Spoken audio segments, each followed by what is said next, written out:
Alors on l'a vu, on en a parlé aujourd'hui et partout dans les médias, même nationaux. Coup de force des policiers hier Tout à fait. devant le palais de justice de Lille. Première question, est-ce que vous vous attendiez finalement à ce coup de force, à être délogé ainsi Manu Militari?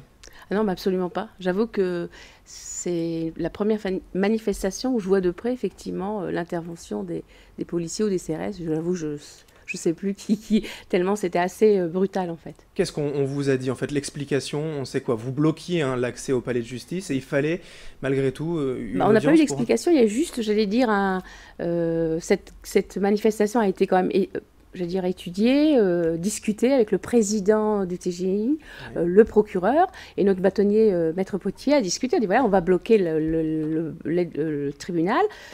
Les justiciables ne doivent pas passer, aucun justiciable ne doit passer. C'était convenu. Et ce jour-là, effectivement, il y avait 4-5 personnes qui devaient absolument passer au tribunal.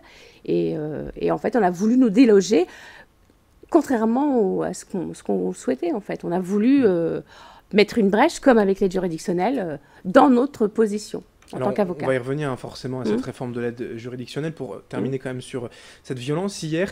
De réelles violences avec des coups, certains ont été blessés. Bah, écoutez, j'ai une consoeur qui a été étranglée. Oui. On l'a étranglée, je vais dire. Je n'ai pas assisté, si vous voulez, à cet élément-là, mais elle a été étranglée. On l'a étranglée, elle a eu des traces. Moi, j'étais dans le cordon entre guillemets, et là, il y avait le bâtonnier qui était juste devant moi, en fait. Et je vous avoue que ça a été assez impressionnant quand notre bâtonnier, il a été mis par terre, on l'a extirpé de la foule, on lui a déchiré sa robe, j'allais dire, ça vous rappelle des scènes bien connues de chemises qui ont été déchirées, mais là c'était la robe d'un bâtonnier qui représente notre profession. Et j'avoue qu'à ce moment-là, on a été un petit peu déstabilisés. Alors, on va dire assez... De manière crue, ça vous a calmé ou pas du du tout? Non, ça ne nous a pas calmés dans le sens où, j'allais dire d'une manière générale, d'une part, ça nous attriste parce qu'on a peu de considération par rapport à notre profession, puisque je ne citerai pas qui nous dit on est des avocats de base.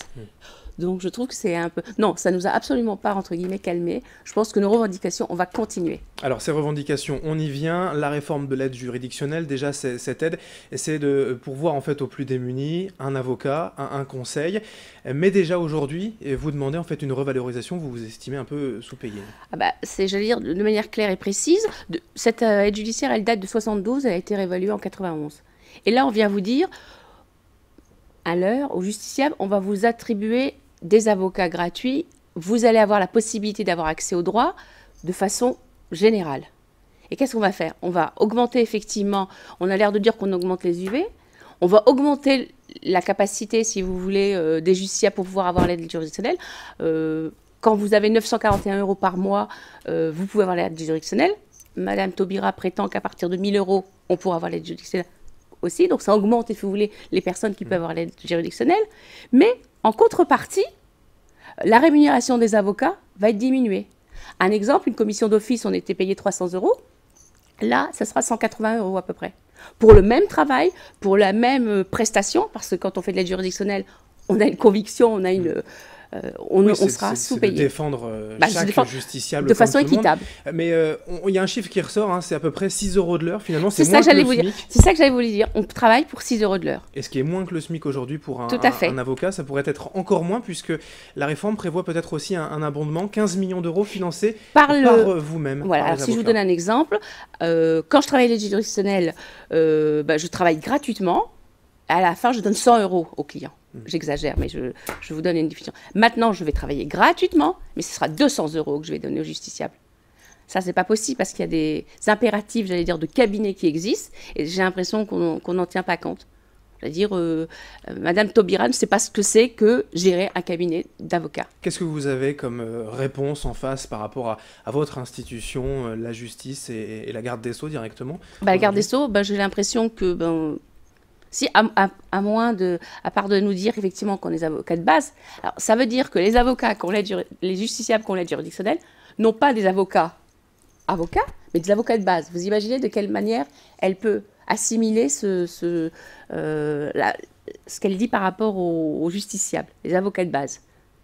Les personnes, les démunis qui n'ont pas beaucoup de revenus, déjà ils sont déjà dans une situation précaire, ils sont déjà là, on leur dit mais non, vous aurez des avocats de base. Je dirais, elle a une position... On imagine donc, vous l'avez dit, que ça ne suffira pas, ce coup de Non. force. Il y aura d'autres actions à l'avenir, justement. C'est quoi pour vous le programme? Bah, le programme sera défini en assemblée générale avec tous les avocats et puis avec notre bâtonnier.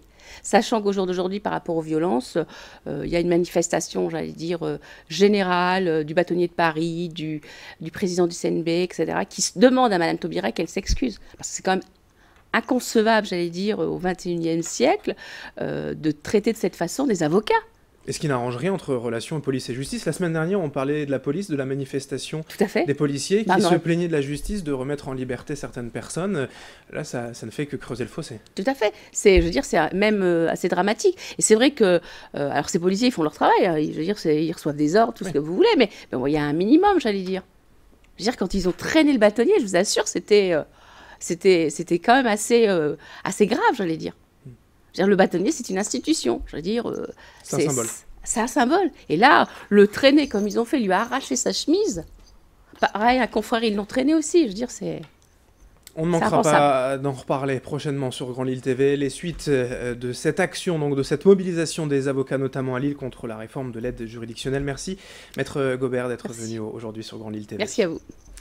Et merci de nous avoir suivis. Dans un instant, l'information continue sur Grand Lille TV.